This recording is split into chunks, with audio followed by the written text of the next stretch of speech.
Hello there. It's out. Our establishment is officially full of bias, but I reckon this is only the tip of the iceberg.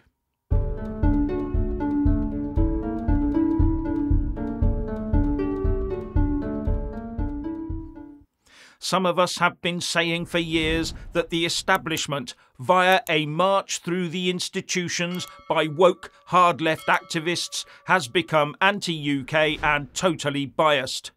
And that has now been confirmed. The Cabinet Secretary Simon Case received a letter back in April from 42 staff from 16 departments, warning him that woke gender ideology was now embedded into the civil service system, and so endangered the service's impartiality.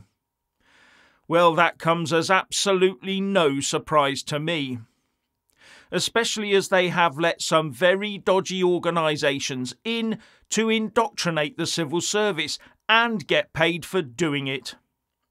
I wonder what other biases are even more prevalent than gender ideology in Whitehall. Pro-EU, anti-Brexit sentiment maybe. Or the refusal to deal properly with the small boats problem.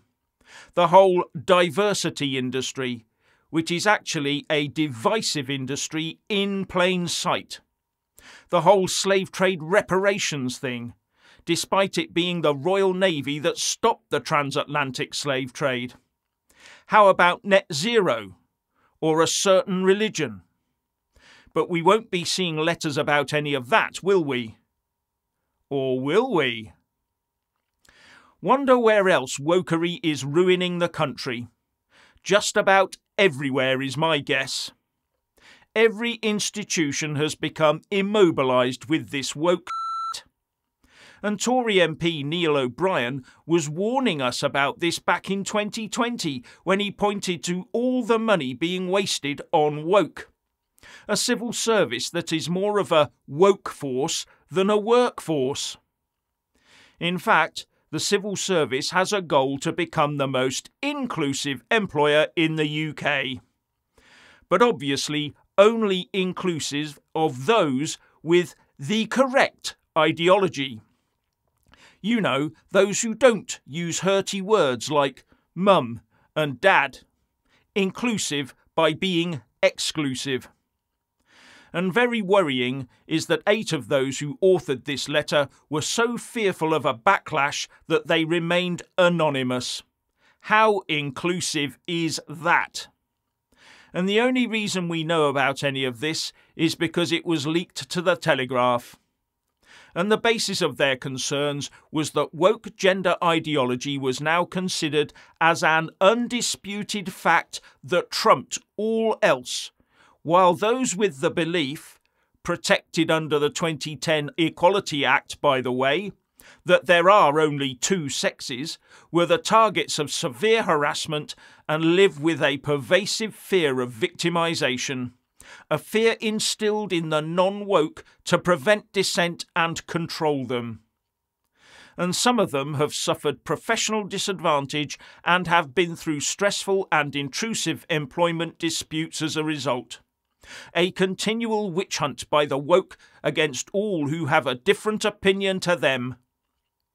Not only that, it is also a severe impingement on freedom of expression. And this letter is another data point that indicates the growing division within this country between relentless woke zealotry and the wider society. The letter also says that this wokery distorts the operation of government in many ways, and it is reasonable to be concerned that it could improperly influence government policy. What do they mean, could? It's obvious to anyone with eyes and ears that this is happening and has been happening for years. Just look at the twerking police in their coloured uniforms and what's now being taught in our schools, hidden from concerned parents. And the reason given for leaking this to the press was that the civil service HR machine wasn't responding properly to their concerns. Well, there's a surprise. And from what I could gather from the article, that wokery also extended to hours of civil servants' time being wasted by engaging in woke gender ideology brainwashing. Wall to wall, in fact. All about men being able to use female-only facilities and the like. And it appears that Simon Case passed the whole package on to the HR department to deal with. I would ponder on whether from Case downwards they just wanted the problem to go away. Too fearful, maybe, to tackle the wokesters. As far as I'm concerned, if a minority group of civil servants has the time to go about lecturing and policing the majority on woke issues, then they are not doing their jobs and should be sacked forthwith. And I have to wonder if this sort of thing goes on where white privilege is concerned.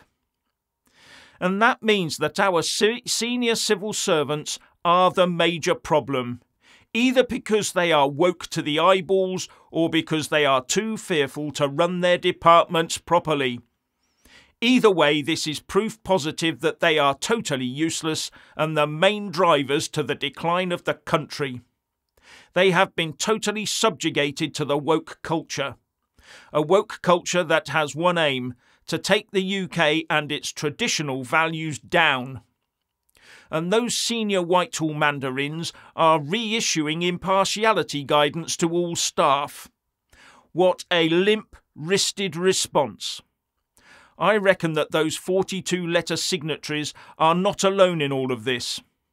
Many people just keep their heads down in the workplace over this sort of thing and just go through the woke box-ticking exercises. But how many people in the civil service and in wider society have also suffered from woke zealotry? But the problem here is that it appears to be almost impossible to get rid of underperforming civil servants. And the civil service hierarchy can obviously no longer control its own staff. And government ministers obviously have no control over senior civil servants. None of them can identify, let alone deal with, biased hectoring and bullying in the workplace. Or else they approve of it. Either way, heads must roll. And if you don't root out the activists and get rid of those that were too weak to act, then the problems will persist, just in a more subtle but just as pervasive way. Those involved in woke campaigning will just learn new ways to impose themselves on others. That's the way they work.